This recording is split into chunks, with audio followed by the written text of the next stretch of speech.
Khadijah was a wealthy woman at the time of her meeting Mohammed. She was a rich woman. She came from a very wealthy family.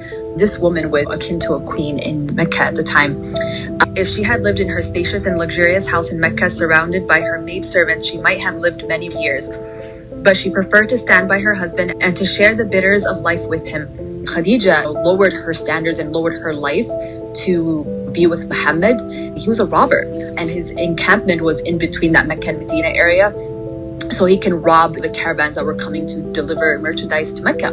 During the years of the siege, Khadijah spent her immense fortune on buying essentials like water, food, and clothing for her husband and the remaining tent dwellers and robbers that were camping out between Mecca and Medina.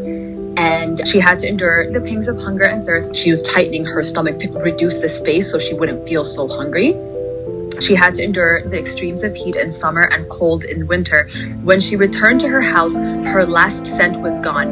At the end of her life, she was basically excommunicated outside of Mecca, outside of everything she knew. She disappointed her family and her community. Nobody wanted anything to do with her at that time. She ended up destitute, poor, unhealthy, sickly, as a tent dweller in a tent encampment between Mecca and Medina with Mohammed with rocks tied around her stomach from hunger. She ended up dying there in his robbery encampment. She pretty much died of starvation. And when she died, there was not enough money in the house to buy a shroud. A cloak of her husband was used as a shroud for her, and she was given burial in it.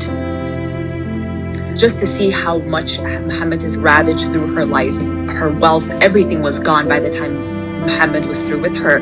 So it's just really, really sad how her life ended. I encourage everybody to read about Khadijah's story and her demise, because it really speaks to where dawah can actually make people end up.